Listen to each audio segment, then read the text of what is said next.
Hello students, इस video में पढ़ेंगे torque acting on a current carrying rectangular coil. Torque acting on a current carrying rectangular coil. Proof. Let us consider a rectangular coil ABCD.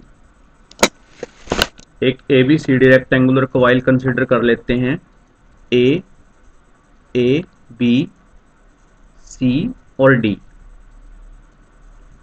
जिसकी AP side वाली length है L और BC side है B. Carrying current I, इसके अंदर से I current जा रहा है एरो की डायरेक्शन में, as shown in the figure. Let A B equal to L and B C equal to small B. Coil की लेंथ और ब्रीथ हमने एज्यूम कर ली, are length and breadth of the coil. As if we place this rectangular coil in a uniform magnetic field B, अगर हम इस rectangular coil A B C D को uniform magnetic field के अंदर रख दें। मैग्नेटिक फील्ड की यहां पे डायरेक्शन है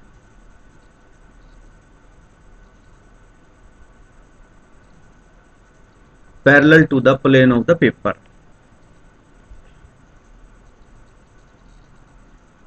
देन बाय यूजिंग फ्लेमिंग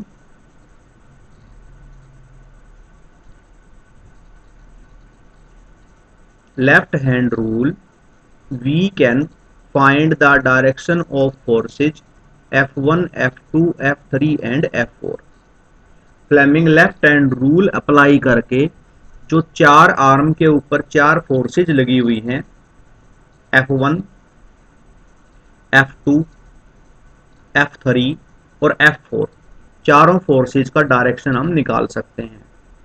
और जैसा कि फिगर में हमें दिख रहा है, F2 एंड F4 जो फोर्सेज आएंगी वो अपोजिट आएंगी और इक्वल मैग्नीट्यूड की होंगी और सेम लाइन ऑफ एक्शन पे एक्ट करेंगी, तो इसलिए वो कैंसल हो जाएंगी।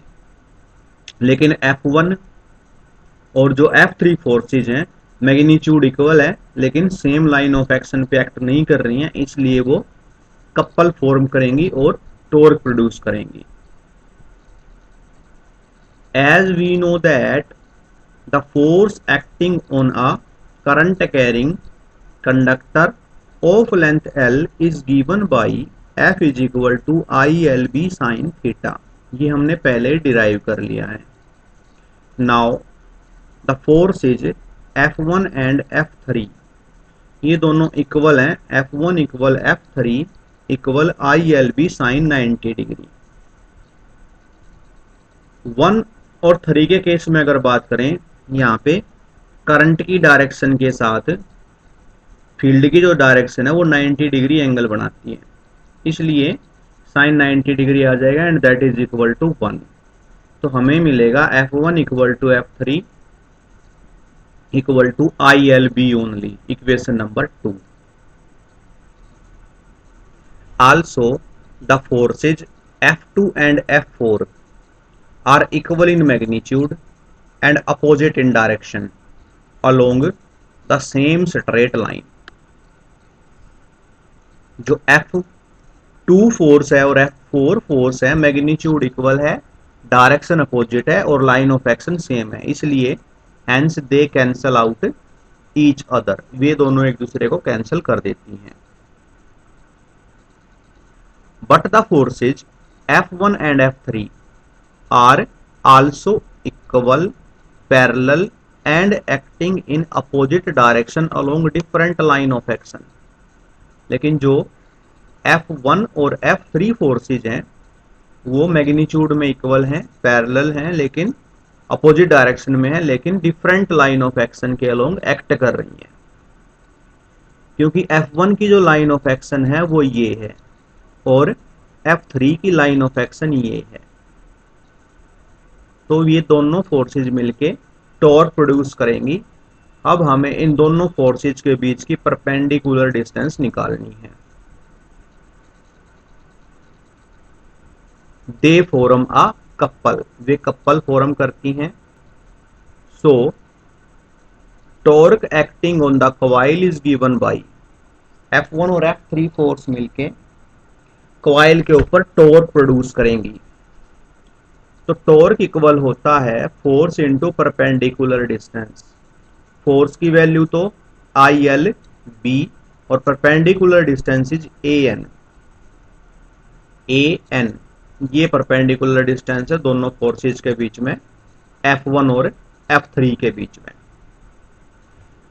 एडी हमने कॉइल के ऊपर वाला सिरा लिया और फील्ड की डायरेक्शन सेम रखी parallel to plane of the paper, right की तरफ। कॉइल अगर फील्ड के साथ थीटा एंगल बनाती है तो परपेंडिकुलर डिस्टेंस दोनों फोर्सेज के बीच में हो जाएगी ए एन, लेकिन ए डी की वैल्यू है बी, तो ए एन हो जाएगा B cos theta, B cos theta. तो ए एन की जगह पे रखेंगे बी कोस थीटा, तो टॉर्क हमें मिलेगा I L B cos theta. अगर हम एडी कॉइल के फेस पे यहां पे एक नॉर्मल क्रिएट कर लें perpendicular to the plane of the coil, एक नॉर्मल ले लें, तो फील्ड के साथ अगर नॉर्मल फाई एंगल बनाता है तो ये एंगल भी फाई हुआ, ये एंगल 90 डिग्री हुआ, ये एंगल थीटा हुआ। तो इस ट्राइंगल से हम लिख सकते हैं theta plus phi equal to 90 degree. तो यहां से थीटा की वैल्यू आ जाएगी 90 माइनस फाई। तो इस एंगल की जगह पे हम लिख सकते हैं 90 माइनस फाई। और टॉर्क हमें मिलेगा I L B into capital B cos 90 minus phi.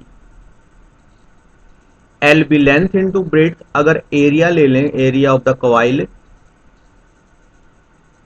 और कोस 90 माइनस फाई होता है साइन फाई। तो टॉर्क हमें मिलेगा tau equal to I A B sine phi. अगर इसको वेक्टर फॉर्म में लिखें तो tau equal to I A cross B if there are N turn in the coil. अगर कॉइल के अंदर एन टर्न है तो पूरा फॉर्मूला एन से मल्टीप्लाई हो जाएगा, tau is equal to N time I A B sine phi.